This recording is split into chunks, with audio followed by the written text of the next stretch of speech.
Steve Peterson here with Infinity Investments, and welcome to our channel where we talk all things commercial investment real estate. And in today's video, we're talking about the three biggest mistakes or traps, the three biggest traps that most investors make when looking for replacement properties in their 1031 exchanges. I do a lot of 1031 exchanges, and the most difficult part about the exchange, as you may well know, is finding the replacement property. All right. And the first trap that I see consistently as a major problem is beginning the search too late. That's right, too late. I believe if you're waiting for the down leg property to close escrow and then begin your search, that is way too late. And so many people who are in exchanges wait to that point, that is just way too late to start looking, start negotiating. In fact, the best possible way to do it is to find your replacement property first and then sell your property. Now, that's ideal and it's very difficult to do. And you don't, by the way, have to do a reverse exchange in order to execute that. Ideally, you would find a property, put a long-term contract in place with the contingency that you need to sell your down leg property. The issue with that, obviously, is if the property is listed, it's competitive market 9 times out of 10, the seller's probably not going for that. So you would have to almost find an off-market deal in order to make that happen. However, the bottom line is you got to start earlier than when you close escrow on the down leg. Because once you close escrow, you got 45 days, 45 calendar real world days, and they don't care. The IRS does not care if Christmas, Thanksgiving, or any other holiday comes during those days. You got 45 days, not 46. So what my advice is, what I like to do with my clients is we start looking for the replacement property as soon as we list the down leg. And we are aggressively looking for that replacement property at that point in time, and meaning that we're looking at properties, we're beginning to make offers. Now, our offers are going to be subject to the 1031 exchange. If the seller on the other side has an issue with that, and we can come back and discuss it, whether we want to have that contingency in there or not. Obviously, we want that in there. Sometimes you might have to get a little bit aggressive. But the bottom line, guys, is don't wait till the property closes to start looking. You need to start looking day one when you list the property. All right? That's very, very important, because a lot of people will say, I don't know if I'm going to have a deal, so I'm going to wait. You need to start now. And even if you find a property and you're still waiting on your down leg to sell, I'd rather have that problem and have to back out of a property than to sell the down leg and then can't find a suitable property and have to pay taxes. Sometimes you got to make a choice of, what's the lesser of two evils. I'd rather find a replacement property and then have that fall out of escrow because we couldn't sell our down leg fast enough than selling the down leg and not being able to find a replacement property and having to pay taxes. All right. So that's number one trap, is do not wait too late to then start looking for the replacement property. The second trap that I see all too often is not having a defined investment criteria, meaning that you're just really shooting for the hip trying to find a property. I don't know why this is such a big deal, but it is, man. And you don't want to change your criteria in the middle of the search. Maybe if I was you, I'd take some time before I list the down leg to say, what is my ideal replacement property look like?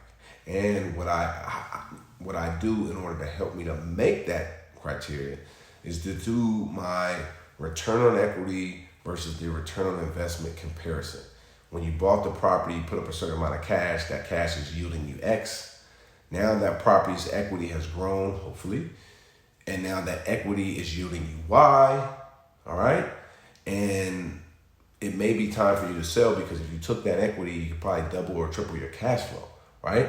But you need to know what that number is. What are you making on your equity now, so that whatever you go and invest in should be at that mark, and it really should be more than that. So if you're making 50 grand a year and that equates to, let's say, 3% on your equity from that one property, then you know that going to the next property, you should be at least making $50,000 a year and more than 3% on your now investment into that property. So the return on investment into the up leg should be equal or greater than the return on equity of the down leg. All right. And then doing that analysis, doing that comparison will help you to set up your investment criteria going into the replacement property.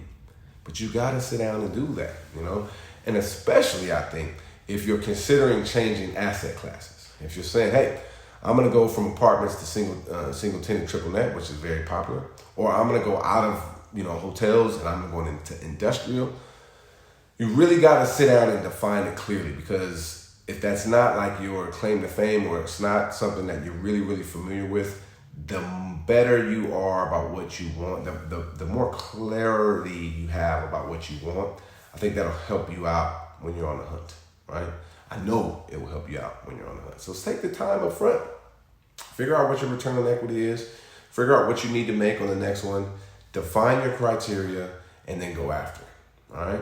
The third and final trap that I see a lot of investors make when they're finding or looking for replacement properties is going into a market, another area that they don't know anything about. Now, I'm actually a proponent of other markets. Like I'm in Oakland, I'm in the Bay Area, right? A lot of people are selling Bay Area properties and going other places because, hey, Bay Area property appreciates a lot. So, a lot of people's return on equity is real low. But if they were to sell that property and take that property out to an area like Stockton in the Central Valley, California, or take that equity and go to Texas or, Arizona, somewhere else, basically they could probably most likely double or triple their cash flow. The issue is people go out and they start looking out of state or out of the area and they simply just look at the price and say, oh, that's a cheap price, because they now comparing that price to what they would see if they sold the Bay Area property. Or if you're in New York, let's say, and you're looking at something in Florida and you say, oh, that's cheap. I couldn't buy that while in New York City. But you got to get familiar with that market. What is that listing price at? Where is that listing price at in relationship to the rest of that market? Not to New York, not to the Bay Area, LA, or something like that. You got to compare apples to apples. So when you're looking at a market, I'm not saying don't go outside your market. In fact, going outside your market, you can do very well. However, wherever you're going to end up going, you got to get real familiar with that market. You got to research on what the average price per unit is, price per square foot, what the cap rates are in each specific submarket. You know how big cities are.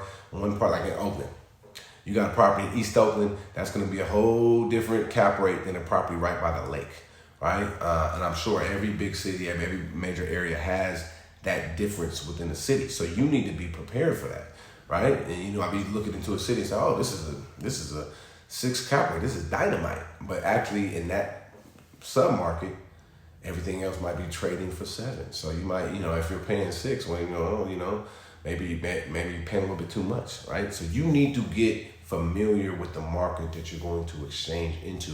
In the old times before the Great Recession, a lot of people did 1031 exchanges across the country. DSTs, or really TICs were popular in those days. And just buying properties out of state because your California property quadrupled in value. Now you're trying to get cash flow. Some people made a lot of money, some people lost a lot of money. And I think a lot of it had to do with going into markets that you didn't know about, because there's a lot of other challenges like managing and doing all that. But the biggest thing is getting familiar with the market. Right now, I'm in a few exchanges, and one of them is going from multifamily to single tenant triple net, where management is not that big of a concern. What we're looking for in the market where she buys a single tenant triple net is we want to make sure that area has positive job growth. We want to make sure that area has positive population growth. We want to make sure that property is in a path of progress neighborhood. In other words, that neighborhood particularly is in the path of progress for construction, for whatever's going on within that city. It's close to, freeways or major, transit area that has a lot of foot traffic, a lot of street traffic. We want to make sure it's a viable deal. We just don't want to say, it's a 7 cap rate. We're in there. It's a major tenant. No, we like that, but we want to drill into it a little bit more. Management is not so much of a concern when it's single tenant triple net, but the location in the market is. So take the time to do that research. And really, I hope these things help you out as you're searching for your investment property, your replacement property, that is. It ain't easy out here. You can do it. You can maximize your returns. Tap in with the right people to help you to do that. I hope this was helpful. If it was, like, subscribe, throw me a like, share this with others. But be fruitful and multiply your portfolio. To the next video, hope you guys have a great rest of your day, your week, your month. Peace out. See you then.